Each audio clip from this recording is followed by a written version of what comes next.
The notification chimed on my phone as I stood in line at the coffee shop where we'd had our first date 3 years ago. Bank balance, $0, 01, 1 penny. I stared at the screen, my vanilla latte growing cold in my trembling hands, reading the message that would change everything. The note tucked inside my wallet felt like it was burning through the leather. 4 words scrawled in his familiar handwriting. Time to start over. The morning had started like any other Tuesday. I'd woken up in our shared apartment on Maple Street, the one with the brick walls and exposed beams that we'd fallen in love with during our house hunting adventure last spring.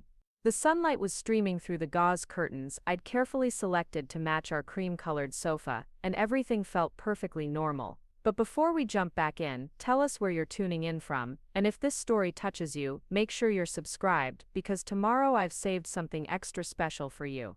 Ryan was already gone for his morning run, a habit he'd developed over the past few months as part of what he called his new health kick. His coffee mug sat in the sink, still warm, with a ring of dark roast staining the bottom. I remember feeling grateful that morning.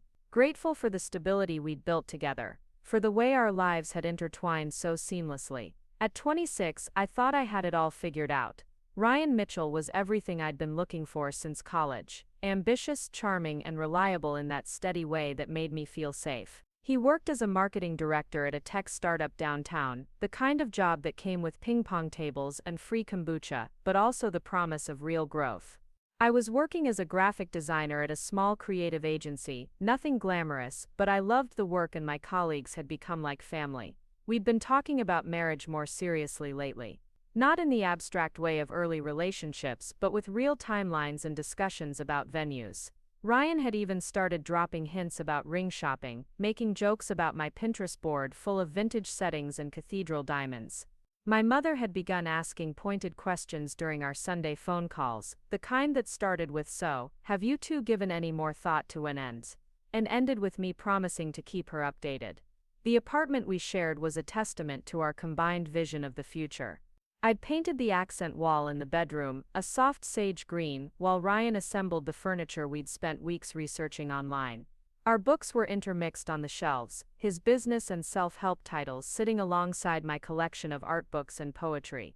The refrigerator was covered with photos from our trips, the weekend in Nashville, where he'd surprised me for my birthday, the camping excursion to Blue Ridge Mountains, where we'd gotten caught in an unexpected thunderstorm, and ended up laughing until our sides hurt in our tiny tent. Looking back now, I realize there had been signs. Small things that didn't seem significant at the time, but would later arrange themselves into a pattern I couldn't ignore. Ryan had become increasingly protective of his phone, taking it with him to the bathroom and flipping it face down during dinner. He'd started working late more often, coming home with apologies and takeout containers from restaurants I'd never heard of. When I'd suggest we grab dinner at those same places, he'd always have an excuse about why we should go somewhere else instead. There were the mysterious charges on our credit card statements too. Small amounts at stores I didn't recognize, always with explanations that seemed reasonable enough. A business lunch here, a client meeting there, coffee with his colleague Marcus who was going through a rough divorce and needed someone to talk to. Ryan had always been generous with his friends, so it didn't strike me as unusual. If anything, I admired his loyalty. The joint account had been my idea, actually. 6 months ago, when we'd started seriously discussing moving in together permanently, I'd suggested we pool our resources for shared expenses. Rent, utilities, groceries, date nights. It seemed like the mature, committed thing to do. Ryan had been enthusiastic about the idea, praising my financial responsibility and forward-thinking approach to our relationship.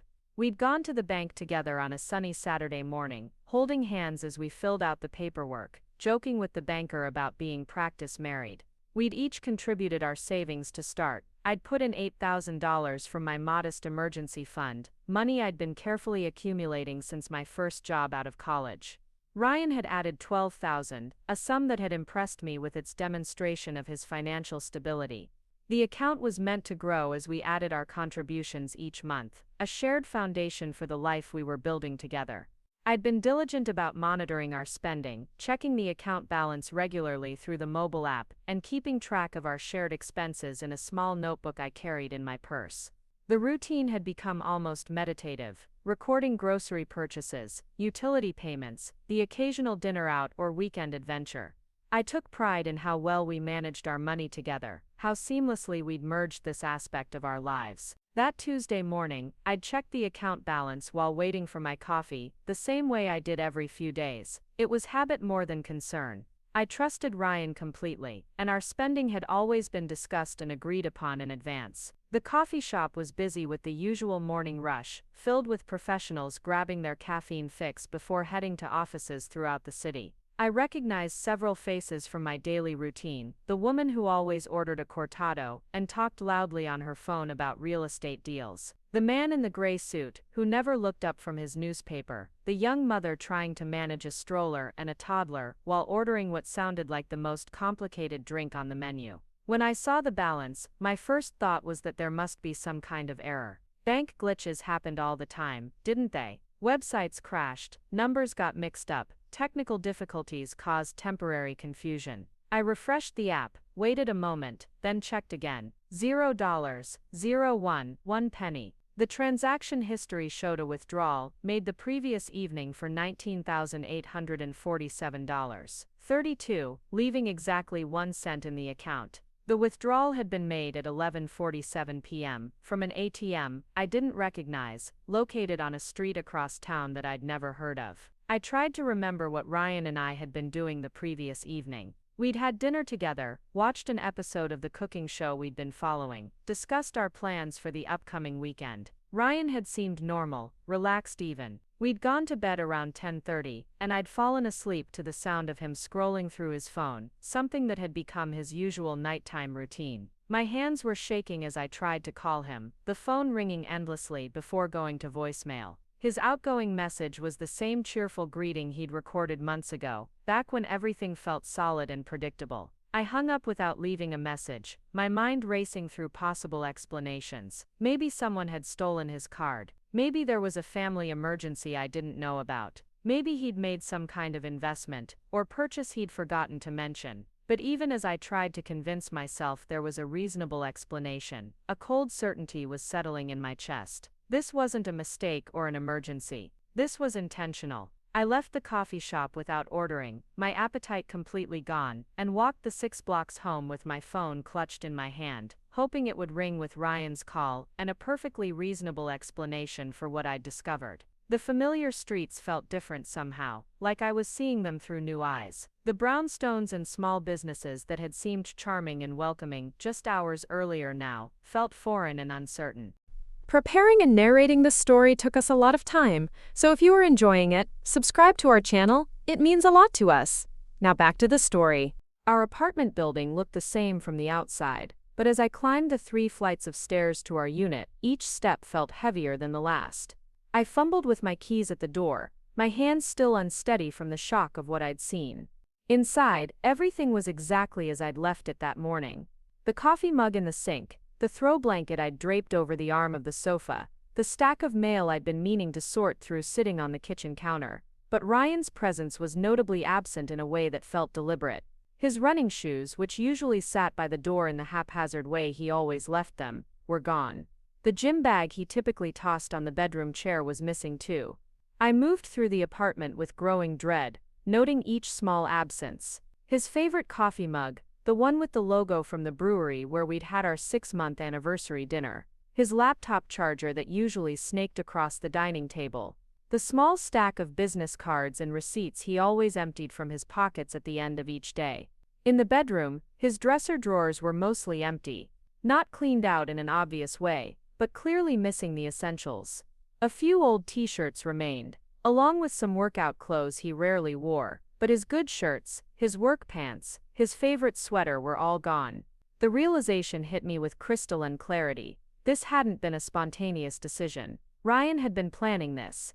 I sat on the edge of our bed, the bed where we'd made plans for our future, where we'd spent lazy Sunday mornings reading the newspaper and sharing coffee, where just 12 hours earlier we'd fallen asleep as a couple planning a life together. The silence in the apartment felt absolute, broken only by the distant sounds of traffic and the neighbor's dog barking in the courtyard below. That's when I found the note. It was tucked inside my wallet, folded small and placed carefully behind my driver's license where I would be sure to find it. The paper was from the notepad we kept by the phone, the one where we wrote grocery lists and reminders about dinner plans. His handwriting was unmistakable, neat and measured in the way that had always impressed me about Ryan. He had engineer's handwriting, precise and controlled. Time to start over, it read. Nothing more, nothing less. No explanation, no apology, no acknowledgement of what we'd shared or what he was destroying. Just 4 words that reduced 3 years of my life to something disposable, something that could be discarded with casual indifference. I read the note several times, as if the words might rearrange themselves into something that made more sense, something that offered comfort or clarity. But they remained exactly what they were, a dismissal, cold and final. The paper felt thin between my fingers, insignificant for something that had just shattered my entire understanding of my life. The next few hours passed in a strange, suspended state. I called in sick to work, something I rarely did, and spent the day moving through the apartment like a ghost. I kept expecting Ryan to walk through the door with an explanation, for this to turn out to be some kind of misunderstanding or terrible joke. I checked my phone obsessively, refreshing my email and scrolling through social media for any sign of him, any clue about where he'd gone or why. By evening, the truth had settled over me like a heavy blanket. Ryan wasn't coming back. He'd taken nearly $20,000 of our shared money and disappeared, leaving me with a penny and a note that felt more cruel than any angry confrontation could have been. The casualness of it was perhaps the most devastating part. He hadn't even considered me worth a real goodbye. I tried calling his office the next morning, but was told he'd submitted his resignation the previous week. His colleague Marcus, the one supposedly going through a divorce, claimed not to know anything about Ryan's whereabouts when I reached him that afternoon. His voice had an oddly evasive quality that made me wonder how much he actually knew. Ryan's social media accounts had been deactivated, his phone number was no longer in service, and the emergency contact information I had for his family led to numbers that had been disconnected. It was as if Ryan Mitchell had simply ceased to exist, leaving behind only the financial wreckage of what I'd thought was our shared life and a growing pile of bills that were now entirely my responsibility. The rent was due in 2 weeks, the utilities needed to be paid, and the credit cards we'd used for shared expenses now carried balances I couldn't afford to cover on my salary alone. My first instinct was to call my parents, but I found myself hesitating. My father was a practical man who'd never quite understood what I saw in Ryan anyway. He'd always been polite but cool toward him, asking pointed questions about his career prospects and financial planning that made family dinners slightly uncomfortable. My mother had been more welcoming, but she'd also made subtle comments about the importance of really knowing someone before making major commitments. I could already imagine the conversation. There would be shock, certainly, and sympathy, but also the kind of questions that would make me feel worse rather than better. How had I not seen this coming? Why hadn't I been more careful with our shared finances? What signs had I missed that might have warned me about Ryan's character? Instead, I called my best friend Jessica, who'd known me since college and had watched my relationship with Ryan develop from its earliest stages. Jessica was a nurse practitioner, with a no-nonsense approach to life, and an ability to cut through emotional chaos to focus on practical solutions. If anyone could help me figure out what to do next, it would be her. She came over that evening with Thai takeout and a bottle of wine, taking one look at my face, and immediately wrapping me in the kind of hug that made me realize I'd been holding myself together through sheer willpower. Over pad Thai and spring rolls, I told her everything. The empty bank account, the missing belongings, the note that had reduced our entire relationship to 4 dismissive words. Jessica listened without interruption, her expression growing increasingly angry as I recounted the details of Ryan's disappearance. When I finished, she was quiet for a long moment, clearly processing what I'd told her. Finally, she set down her wine glass and looked at me with the kind of direct honesty that had always characterized our friendship. "Emma, I need to tell you something, and you're not going to like it," she said, using the serious tone she reserved for difficult conversations. "I saw Ryan 3 weeks ago.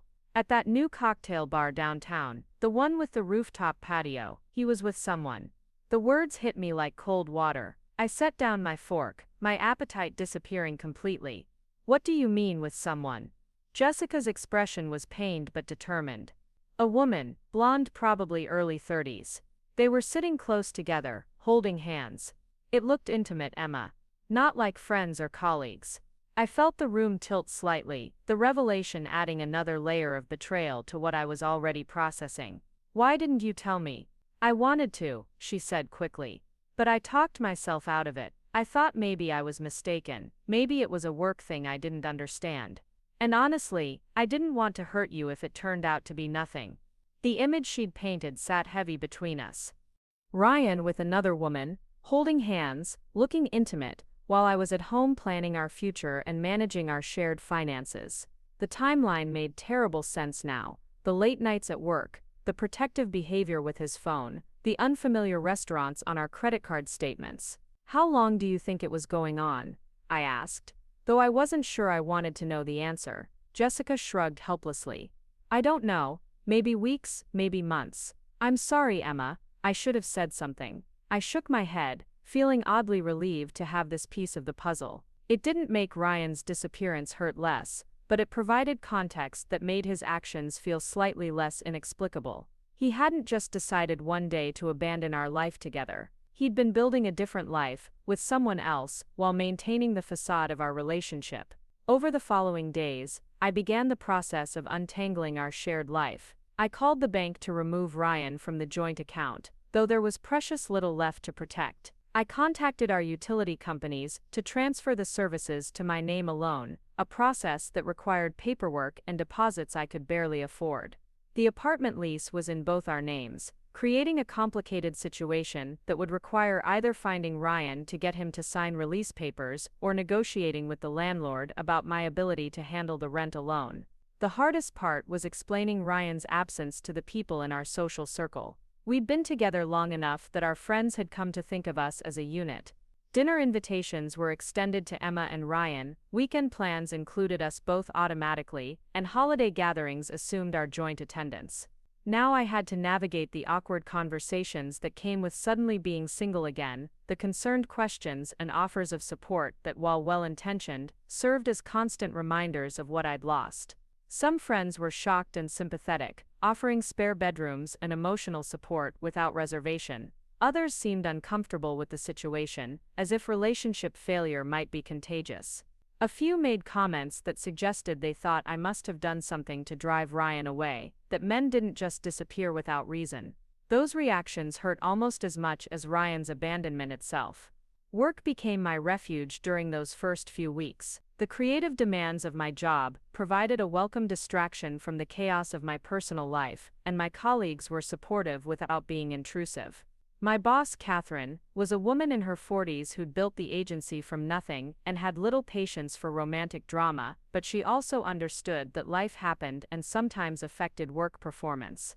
Take the time you need, she told me during a private conversation in her office. But don't let someone else's poor choices derail your own goals. The advice was simple but profound. Ryan had made his choice, destructive and cowardly as it was, but I still had agency over what happened next. I could choose to be victimized by his actions, or I could choose to move forward despite them. The financial reality of my situation was daunting but not insurmountable. Without Ryan's income, I couldn't afford our apartment, but I could find something smaller and less expensive. I had skills that were marketable, and while starting over at 26 wasn't how I'd planned to spend this year, it wasn't the end of the world either. I was healthy, educated, and surrounded by people who cared about me. Ryan had taken our money and our shared plans, but he hadn't taken my ability to build something new. Still, there were moments when the anger threatened to overwhelm everything else. Late at night, lying alone in the bed we'd shared, I would imagine confronting Ryan, demanding explanations and apologies, making him face the consequences of what he'd done. I fantasized about tracking him down and exposing his behavior to everyone who knew us, about ensuring that his new relationship was poisoned by the knowledge of how it had begun. But those feelings, while satisfying in the moment, ultimately felt destructive and exhausting. They kept me tethered to Ryan and to the relationship we'd shared, preventing me from moving forward in any meaningful way. As the weeks passed, I began to realize that seeking revenge or closure from someone who demonstrated such a complete lack of respect for me was probably futile. Ryan had shown me exactly who he was through his actions.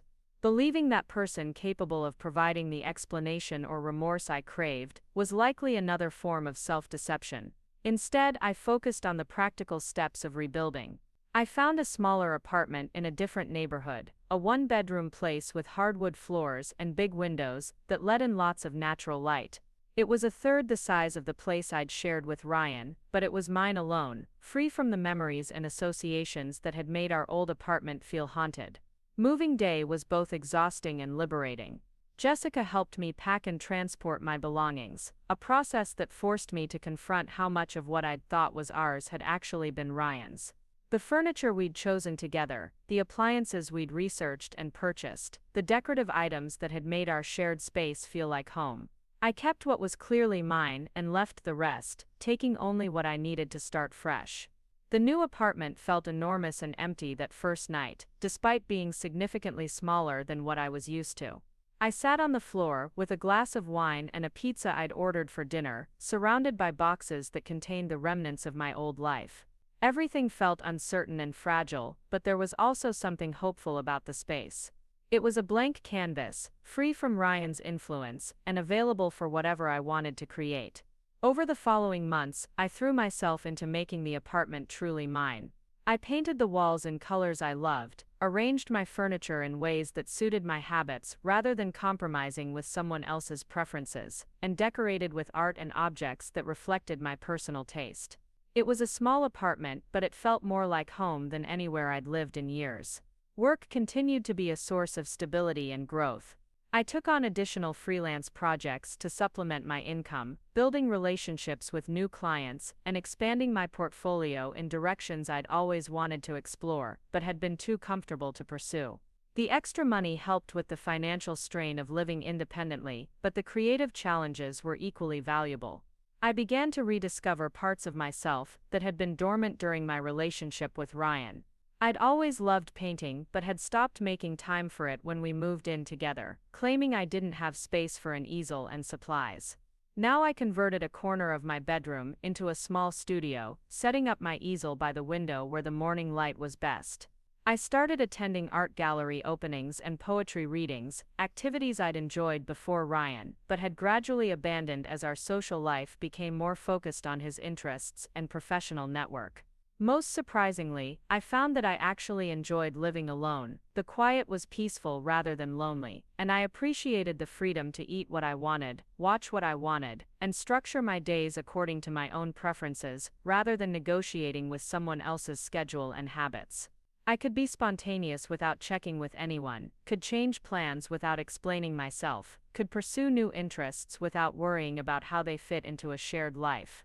6 months after Ryan's disappearance, I was settled into my new routine and beginning to feel genuinely happy again, rather than just recovered.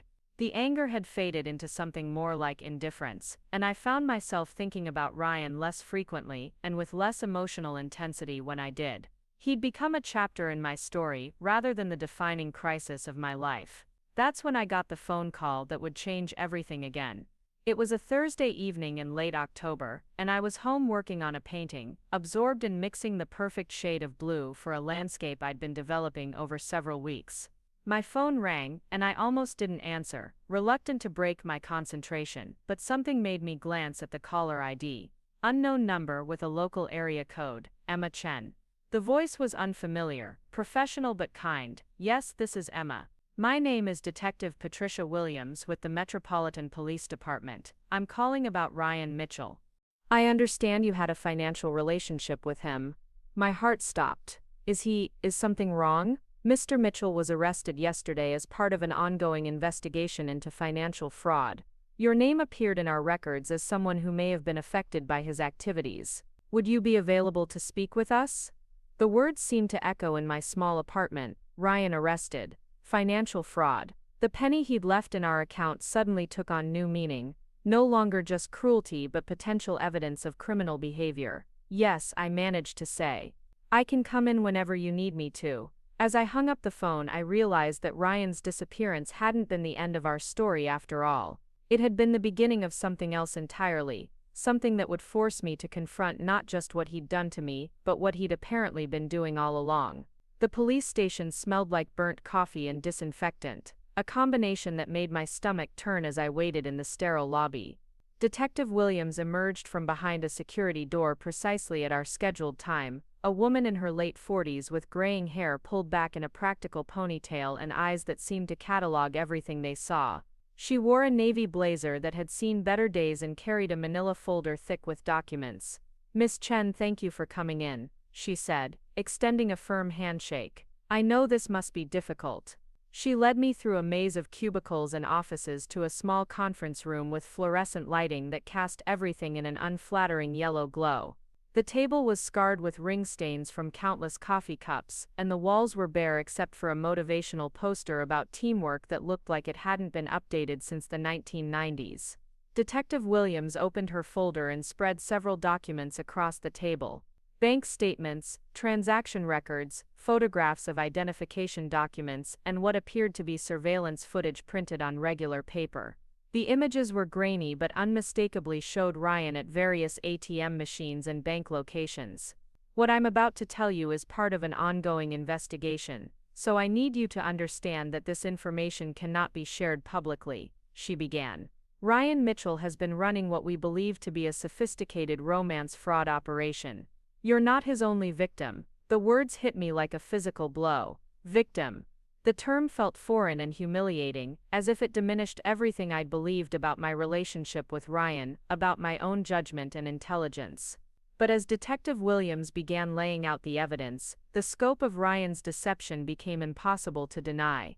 There were at least 6 other women, she explained, all in similar situations to mine. Professional women in their 20s and 30s, financially stable, living in different parts of the city. Ryan had managed to maintain relationships with several of them simultaneously, creating elaborate schedules and cover stories to keep his various lives separate.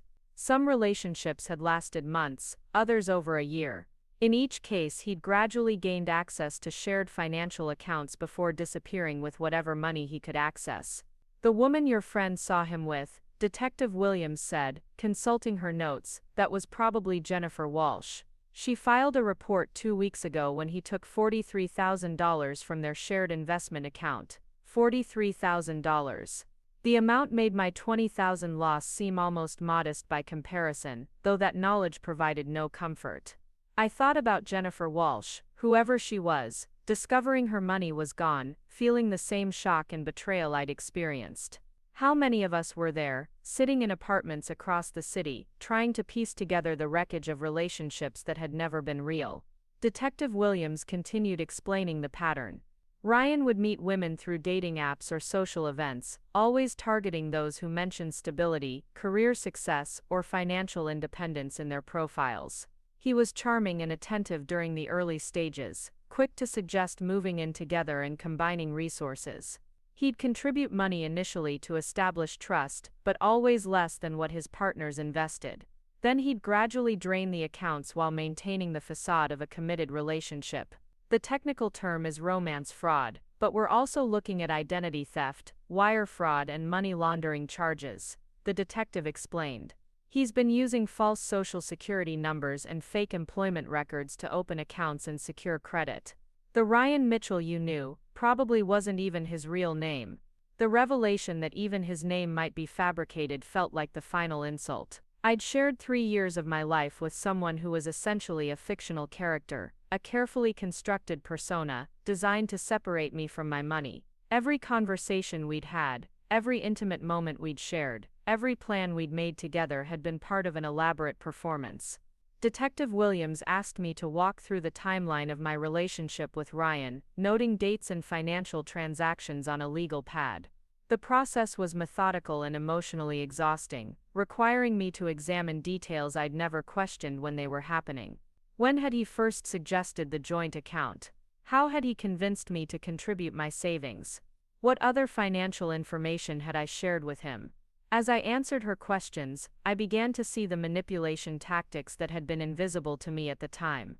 Ryan had been skilled at reading people, at identifying their insecurities and desires, then positioning himself as the solution to their problems. I'd wanted stability and partnership. He'd presented himself as reliable and committed to our future. I'd been proud of my financial responsibility. He'd praised my practical approach and suggested we pool our resources to maximize our purchasing power.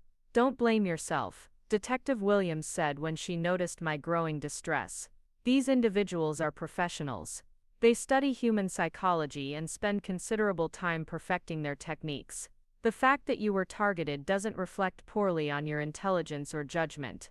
But the reassurance felt hollow. How had I lived with someone for months without recognizing that our entire relationship was a lie? How had I missed the signs that seemed so obvious in retrospect? The questions circled endlessly in my mind, creating a feedback loop of self-doubt and recrimination. The detective handed me several forms to complete, victim impact statements and financial disclosure documents that would become part of the prosecution's case against Ryan. She explained that recovering the stolen money would be challenging, as most of it had likely been moved offshore or converted to assets that would be difficult to trace. The best-case scenario was partial restitution, if Ryan was convicted and ordered to pay damages, but even that would take years to resolve. "What happens now?" I asked as we finished the paperwork. "We continue building the case. There may be additional interviews as we gather more evidence, and you'll need to testify if this goes to trial. In the meantime, I'd recommend working with your bank to ensure all accounts are secure and monitoring your credit reports for any unauthorized activity." I left the police station feeling drained and disoriented, as if the ground beneath my feet had shifted once again. Just when I'd begun to rebuild my life and move past Ryan's betrayal, I'd learned that the betrayal was far worse than I'd imagined. The man I'd loved and trusted hadn't just been unfaithful, he'd been a criminal who'd seen me as nothing more than a target. The drive home took me through neighborhoods that looked different now, colored by my new understanding of the world as a place where people could disappear entirely, where identities could be fabricated and relationships could be constructed entirely for financial gain. I found myself studying the faces of strangers at red lights, wondering how many of them were hiding secrets, how many were not who they appeared to be. Over the following weeks, I struggled to process what Detective Williams had told me. The knowledge that I'd been the victim of a sophisticated crime didn't make the experience feel less personal or painful. If anything, it added layers of humiliation and self-doubt that made recovery more difficult.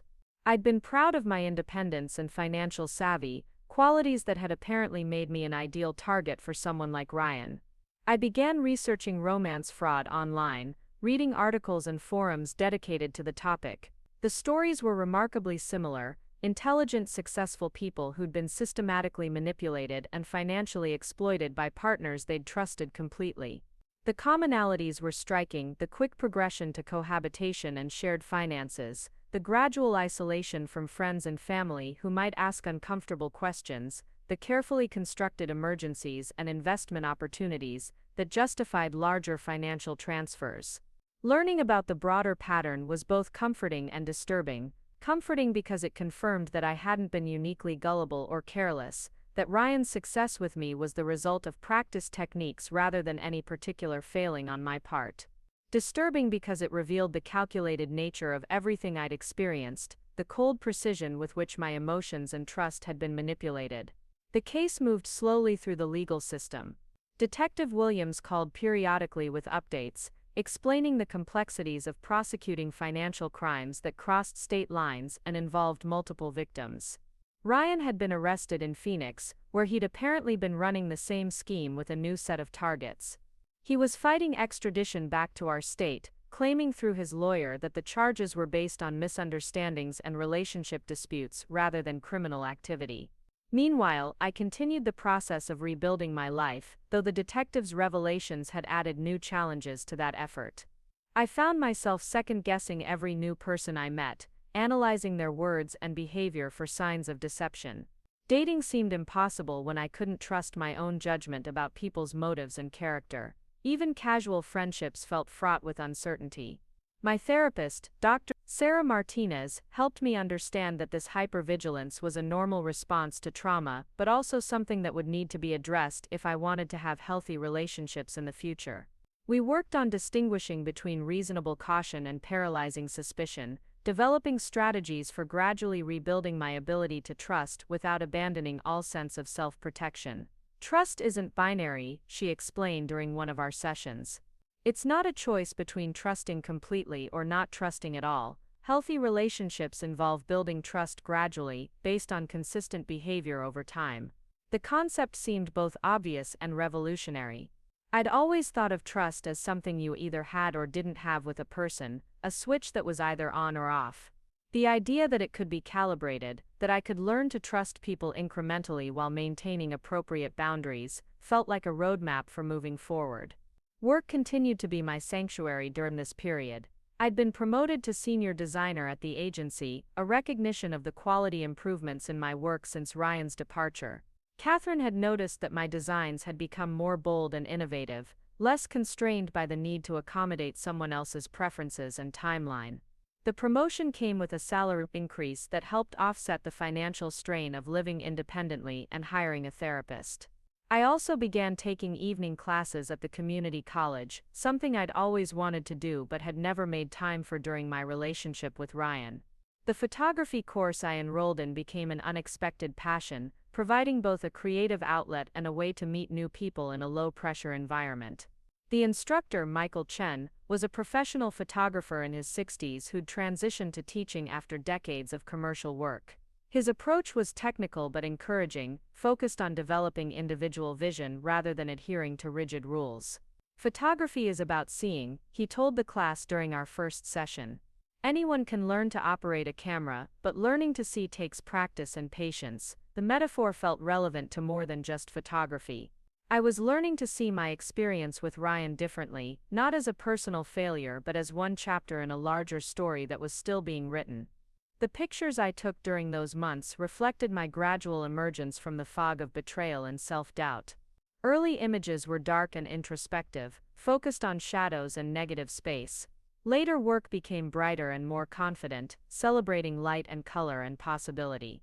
8 months after Ryan's arrest, Detective Williams called with significant news. He'd agreed to a plea bargain that would result in a guilty plea to multiple fraud charges and a prison sentence of 4 to 6 years. More importantly for the victims, the agreement included a restitution provision that would require him to pay back the money he'd stolen, though the payments would be structured over many years and might not result in full recovery for everyone involved. It's not perfect, the detective acknowledged, but it's better than the uncertainty of a trial, and it guarantees some level of accountability. The news felt anticlimactic after months of waiting and wondering. Part of me had wanted the drama of a trial, the opportunity to confront Ryan in court and have my experience validated in a public forum. But the practical benefits of the plea agreement were undeniable. I would eventually receive some portion of my money back, and Ryan would face real consequences for his actions. More importantly, the legal resolution allowed me to finally close that chapter of my life completely. I no longer had to wonder what had happened to Ryan or whether he would ever be held accountable. The uncertainty that had lingered for over a year was finally resolved, freeing me to focus entirely on my future rather than remaining tethered to my past. I celebrated the news quietly, with Jessica and a bottle of wine at my apartment. We sat on my small balcony, watching the sunset paint the sky in shades of orange and pink, talking about how much had changed since that awful Tuesday morning when I discovered the empty bank account. "You know what's amazing?" Jessica said as we finished the wine. "You're actually happier now than you were when you were with him. Even with everything that happened, even with the money and the lies and all of it, you seem more like yourself." Her observation surprised me, but as I considered it, I realized she was right. Despite the trauma and financial stress and legal complications, I was genuinely happier than I'd been in years. I was living according to my own preferences and priorities, pursuing interests that excited me, building relationships based on mutual respect rather than manipulation. Ryan had taken my money and my naive trust in the fundamental goodness of people, but he'd also inadvertently freed me from a life that had been comfortable but ultimately unfulfilling. That night, alone in my apartment, I looked around at the space I'd created entirely according to my own vision. The walls covered with my photography and paintings, the bookshelves filled with volumes I'd chosen without considering anyone else's taste, the furniture arranged to maximize light and comfort rather than compromise with someone else's needs. It was a small apartment, and I was still struggling financially, still dealing with the ongoing legal proceedings, still learning to trust my judgment about people. But it was mine in a way that nothing had been mine when I was with Ryan.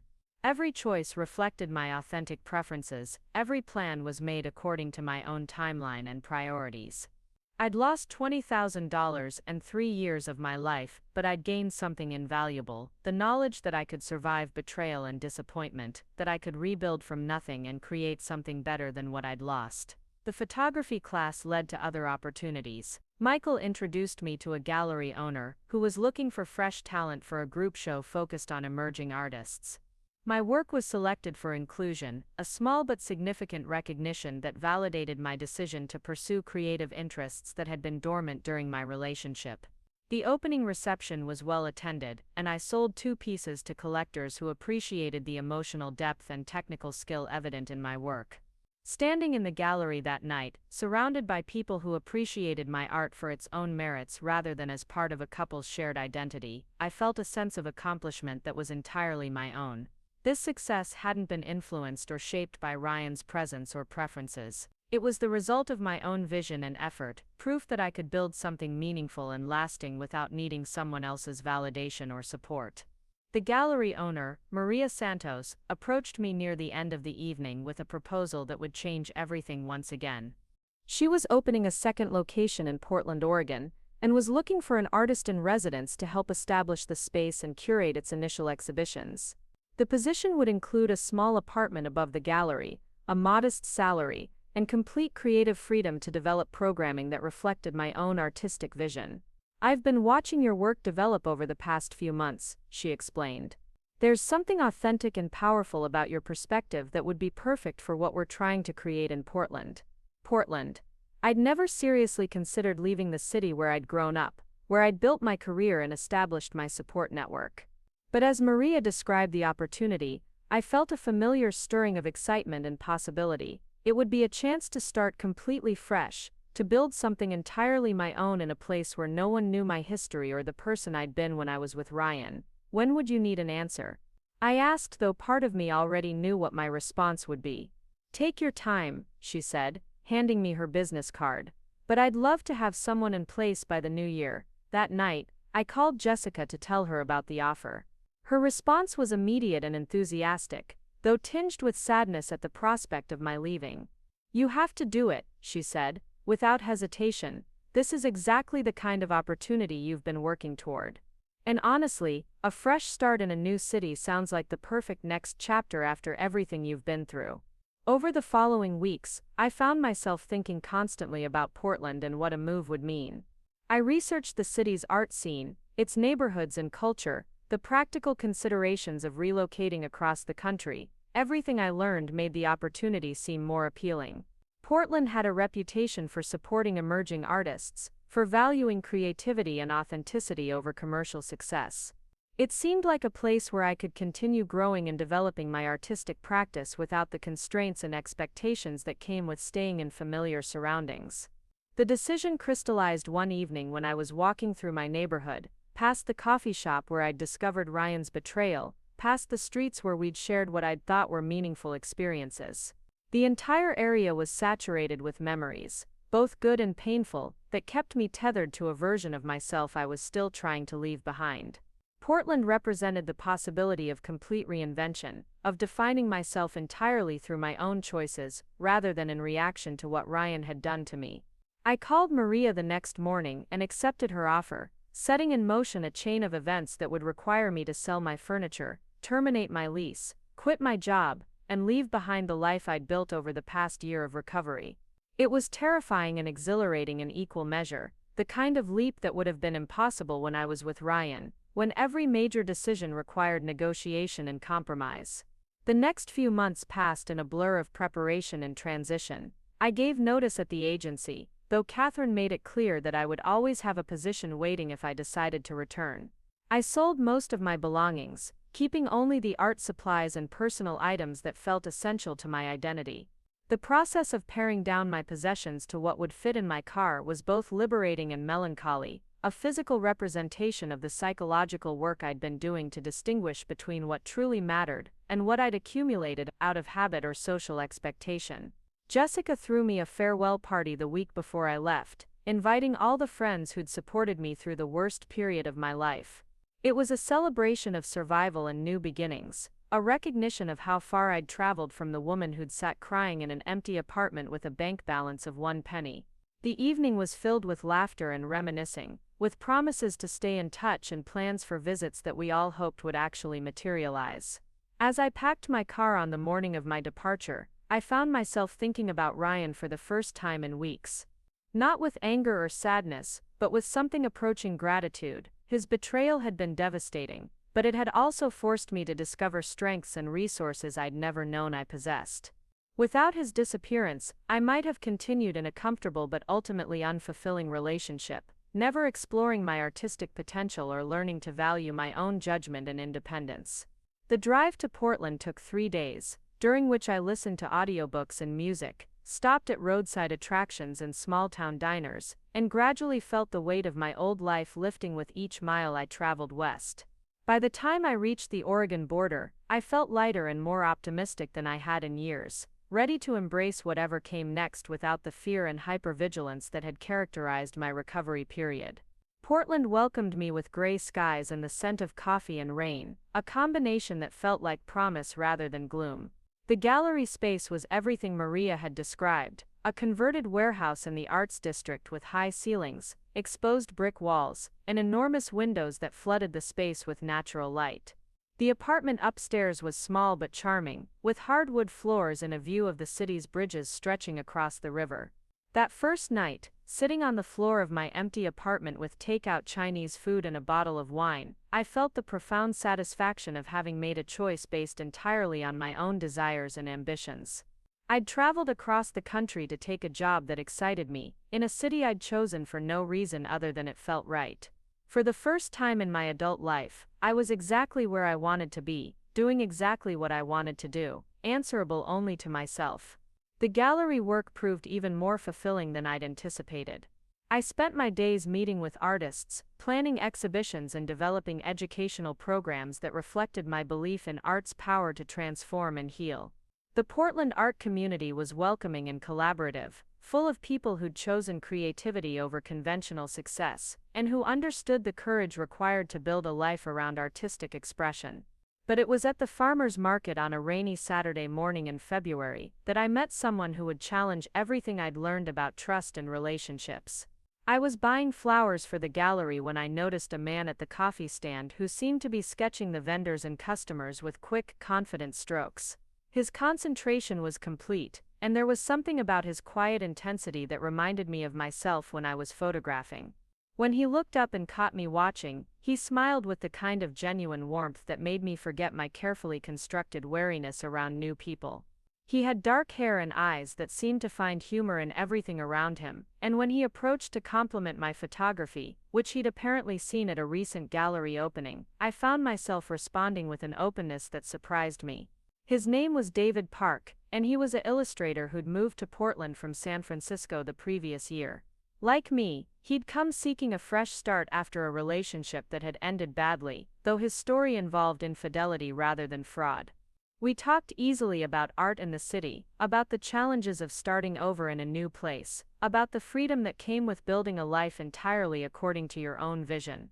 When he asked if I'd like to get coffee sometime, I felt the familiar flutter of panic that had accompanied every similar invitation over the past year. But underneath the fear was something else: curiosity, attraction, and the recognition that I couldn't let Ryan's crimes define my capacity for connection forever. I'd like that, I heard myself saying, the words carrying more weight than a simple coffee invitation should bear. But I should probably mention that I'm terrible at trusting people. David's smile didn't waver. That's okay, he said. I'm pretty patient. Coffee with David became dinner, which became long walks through Portland's tree-lined neighborhoods, conversations that stretched into the early hours of morning. He had a way of listening that made me feel heard without being analyzed, and his own stories of disappointment and recovery created a safe space for me to share mine without feeling like damaged goods. 3 months into whatever we were calling our relationship, David did something that tested every defense mechanism I'd carefully constructed. He asked to borrow money, not a large amount, just enough to cover his studio rent when a client payment was delayed. The request was reasonable, his explanation plausible, but the words triggered every alarm bell I'd developed since Ryan's betrayal. I said yes, but spent the next week in a state of low-level panic, checking my accounts obsessively and watching David's behavior for signs of deception. When he repaid the money exactly when he'd promised, with interest I hadn't requested, I realized how deeply Ryan's crimes had affected my ability to function in normal relationships. "I need to tell you something," I said to David over dinner that night. "When you asked for that loan, I thought you might be running a con." He set down his fork, his expression serious but not offended. That must have been terrifying. The simple acknowledgement of my fear, without judgment or defensiveness, broke something open in me. I told him everything about Ryan, about the joint account and the penny, and the discovery that our entire relationship had been an elaborate fraud. David listened without interrupting, his hand finding mine across the table when the story became particularly difficult to tell. "I understand why you were scared," he said when I finished, "but I'm glad you told me. It helps me understand why you sometimes look at me like you're trying to solve a puzzle." His honesty about my behavior was both embarrassing and reassuring. I had been studying him, looking for inconsistencies and warning signs, treating him like a suspect rather than a partner, but instead of being insulted by my suspicion, David seemed to view it as information that could help him support me better.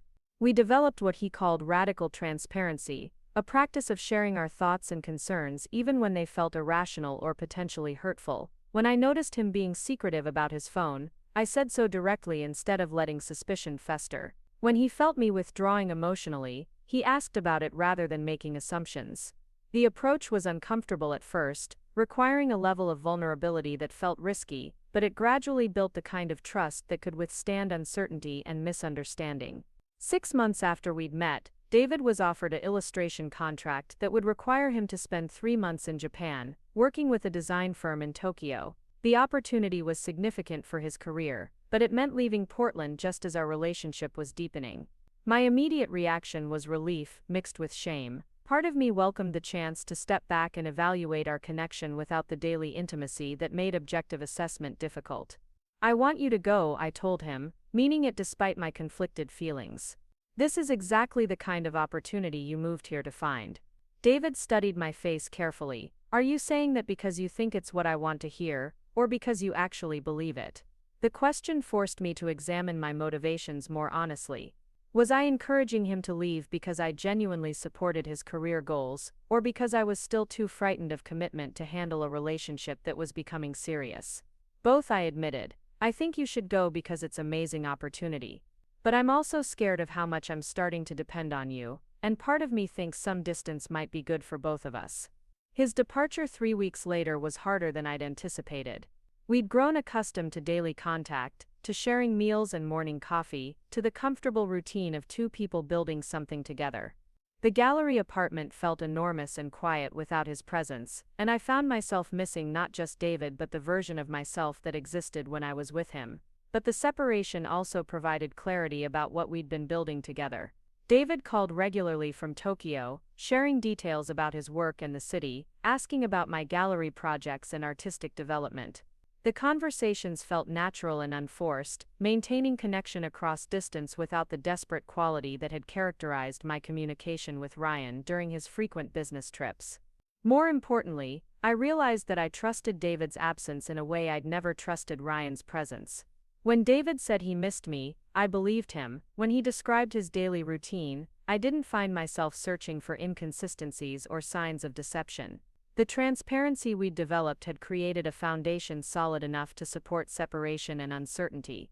I used the 3 months to focus intensively on my own work and goals. The gallery had been successful enough that Maria was considering opening a third location, and she'd asked me to develop a proposal for programming that could be replicated in other cities. I threw myself into the project, conducting research into emerging artists and innovative exhibition formats, traveling to galleries in other cities to study successful models. The work was consuming and satisfying, confirming that I'd found not just a job but a genuine calling. I loved the process of discovering new talent, of creating platforms for artists to share their vision with broader audiences, of building community around creative expression. For the first time since college, I felt like I was using all of my abilities and interests in service of something meaningful. David returned from Japan with a portfolio of work that was significantly more sophisticated and confident than what he'd been producing before his departure. The experience had challenged him artistically and professionally, introducing him to techniques and perspectives that would influence his work for years to come. But more than his artistic development, I was struck by how comfortable he seemed with himself, how settled he appeared in his own skin.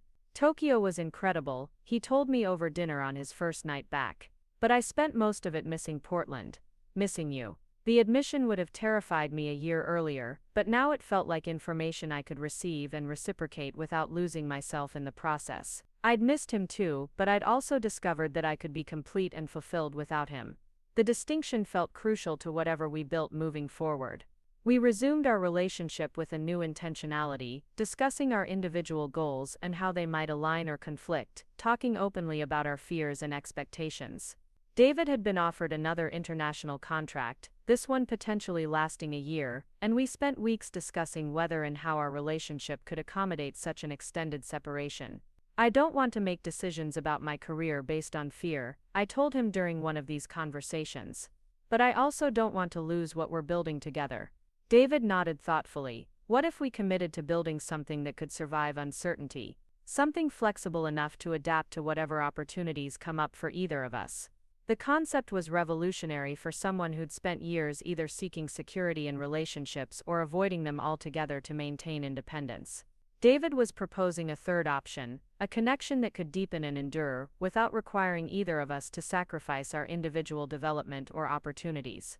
We decided to try an experiment. For the next year, we would maintain our separate apartments and independent lives while consciously choosing to share certain experiences and decisions. We would support each other's professional goals without making them contingent on the relationship's continuation. We would practice transparency about our feelings and concerns without expecting the other person to manage or fix our emotional states. It was a relationship structure I'd never seen modeled, but it felt sustainable in a way that my experience with Ryan never had. There was room for growth and change, for individual pursuits and shared adventures, for the kind of evolution that seemed inevitable in any healthy partnership. 8 months into our experiment, I received a call that would test our new approach to commitment and independence. Detective Williams was calling to inform me that Ryan had been released on parole after serving 2 years of his sentence. As part of his release conditions, he was required to begin making restitution payments to his victims, but he was also legally free to resume normal life. He's moved back to the area, the detective explained. I wanted you to be aware, in case you encounter him unexpectedly. He's not supposed to contact any of his victims directly, but I thought you should know. The news created a strange mixture of anxiety and indifference. Part of me had wondered what I would feel when Ryan resurfaced, whether seeing him would reopen old wounds or trigger the fear and anger I'd worked so hard to process. But my primary emotion was curiosity about who he was now, whether prison had changed him, whether he understood the impact of his actions on the people he'd deceived. I didn't seek him out, but Portland was a small enough city that an encounter felt inevitable. It happened on a Tuesday morning at the coffee shop near the gallery, almost exactly 3 years after I'd discovered the empty bank account that had started my journey toward recovery and reinvention. He looked older, thinner, wearing clothes that suggested he was struggling financially. When he spotted me in line, his expression shifted through surprise, recognition, and what might have been shame. For a moment we simply stared at each other, two people whose lives had intersected catastrophically before diverging in completely different directions. Emma, he said finally, his voice uncertain, you look good, really good. I studied his face, searching for the man I'd once loved, the criminal who'd destroyed my faith in relationships, the stranger whose actions had inadvertently freed me to discover who I really was. All of those versions existed simultaneously in the person standing before me, but none of them held any power over me anymore. Thank you, I replied simply. I hope you're doing well. It wasn't forgiveness exactly, but it wasn't anger either. Ryan had become just a person, someone whose choices had affected my life significantly, but who no longer occupied space in my emotional landscape. The encounter lasted less than 5 minutes, a brief exchange of pleasantries that felt simultaneously monumental and utterly ordinary. David was waiting at the gallery when I returned, having arrived early for lunch plans we'd made the previous week. I told him about seeing Ryan, watching his face for signs of jealousy or concern that never materialized. How do you feel about it? He asked. The same question my therapist would have posed. Relieved, I said. surprising myself with the honesty of the response. I spent so long wondering what I would feel if I saw him again, and it turns out the answer is not much of anything. David smiled, the expression holding pride and affection without possessiveness. That sounds like closure. That evening, I stood in my apartment looking out at the Portland skyline, thinking about the journey that had brought me to this moment. 3 years earlier, I'd been a different person living a different life. Someone who measured success by external validation and security, who'd confused love with dependency and trust with naivety. Ryan's betrayal had shattered those illusions, forcing me to reconstruct my understanding of relationships, money, and self-worth from the ground up. The process had been painful and sometimes terrifying, but it had also been liberating in ways I couldn't have imagined when I was crying over that penny in my bank account. I'd learned to live alone without being lonely, to trust my judgment without becoming paranoid, to build connections based on mutual respect rather than desperate need. I'd discovered artistic talents I'd never fully explored, developed professional skills that fulfilled me deeply, created a life that reflected my authentic values and interests. Most surprisingly, I'd learned that true security came not from having someone else manage my emotional and financial well-being, but from knowing I could handle whatever challenges arose. Ryan had taken my money and my naive faith in people's basic goodness, but he'd also inadvertently given me something far more valuable, the knowledge that I was resilient enough to survive betrayal and strong enough to build something beautiful from the wreckage. David and I had been dating for over a year when he received the offer that would define the next phase of both our lives. A prestigious design firm in Barcelona wanted to hire him as their creative director, a position that would require relocating to Spain indefinitely. It was the kind of opportunity that comes once in a career, the culmination of everything he'd been working towards since art school. "I want you to come with me," he said, as we walked along the river after he'd shared the news. "Not because I can't do it without you, but because I want to experience it with you." The invitation represented everything I'd once thought I wanted from a relationship, someone who valued my presence enough to build major life decisions around our connection. But it also challenged everything I'd learned about the importance of maintaining my individual identity and goals. "What about the gallery?" I asked. "What about my work here?" David stopped walking, turning to face me directly. "Maria has been talking about international expansion, right? What if this could be an opportunity for both of us to grow professionally while staying together?" The possibility hadn't occurred to me, but as he outlined it, I began to see how my gallery experience could translate to establishing programming in European markets. It would mean leaving Portland just as I'd finally established myself there, but it would also mean expanding my skills and influence in ways that staying safe and comfortable never could. Over the following weeks, I found myself seriously considering a move that would have been unthinkable during my recovery period. The difference was that this decision felt collaborative rather than dependent, based on mutual opportunity rather than fear of separation. David and I spent hours discussing the practical and emotional aspects of such a major change, being honest about our concerns and expectations. Maria was surprisingly supportive when I approached her about the possibility of opening a European branch of the gallery. She'd been considering international expansion but hadn't found the right opportunity or personnel to make it feasible. My relationship with David provided the personal motivation to relocate, while my experience and vision provided the professional foundation for establishing operations in a new market. "It's risky," she admitted during our final planning meeting, "but the best opportunities usually are. And I trust your judgment about what will work." 6 months later, I stood in the Barcelona airport with 2 suitcases and a head full of plans for programming that would introduce European audiences to emerging American artists while showcasing Spanish talent for international markets. David met me at the gate, his smile containing all the excitement and nervousness I felt about this new adventure. Barcelona exceeded every expectation I'd had about what this new chapter might hold. The city was vibrant and artistic, full of galleries and studios and creative people from around the world. The gallery space we found was in the Gothic Quarter, a restored medieval building with stone walls and modern lighting that created the perfect environment for contemporary art. But more than the professional success or the beauty of our new surroundings, I was struck by how natural it felt to build this life with David. We maintained separate studios and individual artistic practices, while collaborating on the gallery and supporting each other's professional development.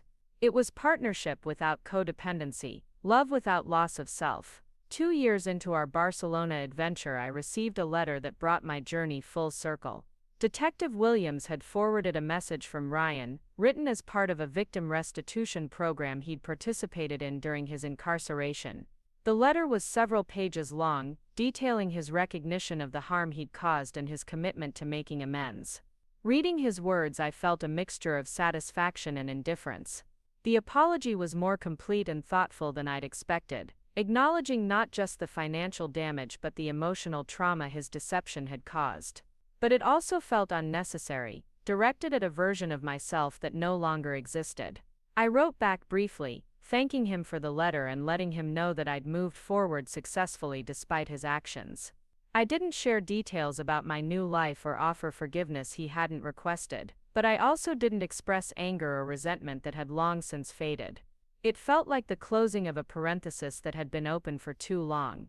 That evening, David and I sat on the terrace of our Barcelona apartment, watching the sunset paint the city in shades of gold and orange.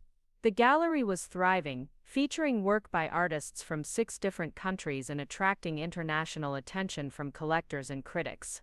My photography had evolved to include multimedia installations that explored themes of identity and transformation, work that was being exhibited in galleries across Europe and the United States.